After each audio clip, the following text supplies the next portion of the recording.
اسرائیل بنے گا. حدیث میں خبریں یہ سارے مسلمان ممالک تمہارے ہاتھ سے نکل جائیں گے مسلمانوں. یہ عراق اور اردن اور یہ اور وہ، یہاں تک کہ ترکی، سعودی عرب کا بھی شمالی حصہ نکل جائے گا. البتہ مدینے کا جو ان کا پروگرام ہے اس کو اللہ نہیں پورا ہونے دے گا. مدینے میں داخلے کی ان کو اجازت نہیں ملے گی. بہرحال یہ سارا کچھ ہونے والا ہے.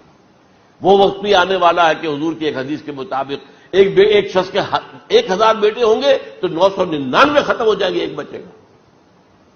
یہ وقت بھی آنے والا ہے کہ حضور فرماتے ہیں اتنی بڑی جنگ ہوگی، اتنی خوریزی ہوگی کہ پوری زمین اٹ جائے گی لاشوں سے.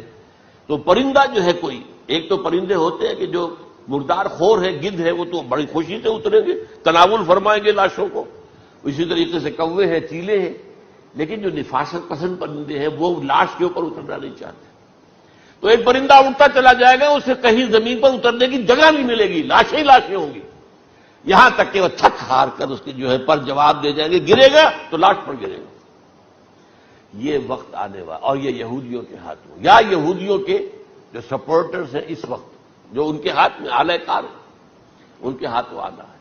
میرے نزدیک اس کام کے لیے اس ملعون قوم کو، کہ جو حضرت عیسیٰ کے زمانے سے ملعون ہو چکی ہے، اس کو باقی رکھا گیا ہے. اسے یہ موقع دیا گیا ہے. اس نے اسرائیل بنا لیا ہے. تقریباً 2000 سال کے بعد وہ دوبارہ آ کر آباد ہوئے اس سرزمین میں جہاں سے نکال دیے گئے تھے 70 عیسوی کے اندر. یہ سارا کچھ کیوں ہو رہا ہے؟ ان کا یہ استثناء کیوں کیا گیا؟ یہ بڑی تلخ بات ہے، یہ یاد کر لیجیے.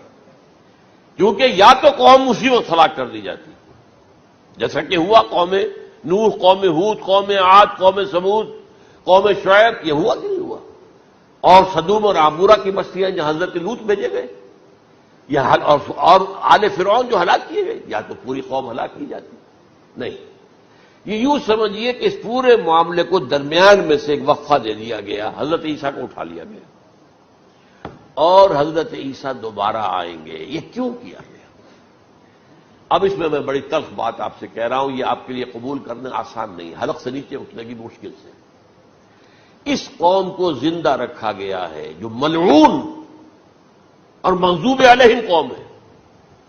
سب سورہ فاتحہ میں مفسرین لکھتے ہیں ضالین یہ نصارہ ہیں، اور مغضوب علیہم یہ یہودی ہیں. اور قرآن کہتا ہے لعن الذین کفروا من اہل الکتاب علی لسان داؤد وعیسی ابن مریم. لعنت کی گئی ایک ملعون اور مغضوب قوم کے ہاتھوں. آخری امت محمد، اور اس کا بھی بہترین حصہ، اس پر عذاب ان کے ہاتھوں آئے گا. عربوں پر عذاب یہودیوں کے ہاتھوں، اس لیے ان کو بچایا گیا.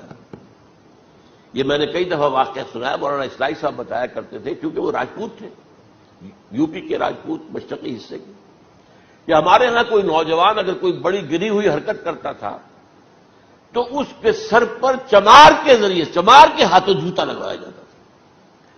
اگر راجپوت کے سر پر راجپوت کا جوتا گرا تو چلو تکلیف تو ہوئی، لیکن یہ کہ راجپوت کا جوتا گرا ہے نا، پڑا ہے. لیکن راجپوت کے سر پر چمار کا جوتا، جس کو آپ انگریزی میں کہتے ہیں to add insult to injury, وہ تکلیف بھی ہے جوتا کھانے کی، اور انسلٹ ہے کہ ایک چمار مار رہا. یہ امت سب سے خیر امت ہے. کنتم خیر امت اخرجت للناس. اس کے لیے عذاب بھی بدترین آئے گا. اور کن پر آئے گا؟ اس امت کا جو اصل نیوکلیس ہے عرب، جس کے بارے میں حضور کی حدیث موجود ہے ویل للعرب. عرب کے لیے بہت بڑی ہلاکت ہے. اور آج ہماری نظر میں آ رہا ہے وہ ملعون اور مغضوب علیہم قوم ان کے سینے کے اندر خنجر کی طرح بھونکی گئی ہے. اور 30 کروڑ کے قریب عرب بے حمیتی، بے غیرتی، بزدلی، کمزوری، ذلت، مسخرت کی مثال بنے ہوئے. کوئی بول سکتا ہے اس اسرائیل کے خلاف؟ کو بول سکتا ہے؟ 30-35 لاکھ آدمی ہے اسرائیل کے اندر یہودی، اس سے زیادہ تو امریکہ میں 50 لاکھ کے قریب. کل 1.25 کروڑ آدمی ہے یہ یہودی پوری دنیا کے اندر. لیکن دیکھیے جو چاہتا کرتا ہے.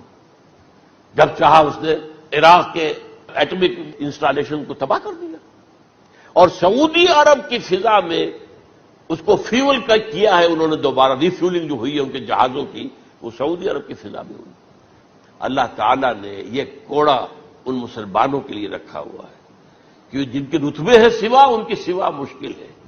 جتنا اونچا مقام اللہ نے دیا عربوں کو، ان میں حضور کو اٹھایا، ان کی زبان میں اپنا آخری کلام نازل کیا، تو ان کی ذمہ داری بھی بہت ہے. جن کے رتبے ہیں سوا، ان کی سوا مشکل ہے. یہ ہے میرے نزدیک واللہ اعلم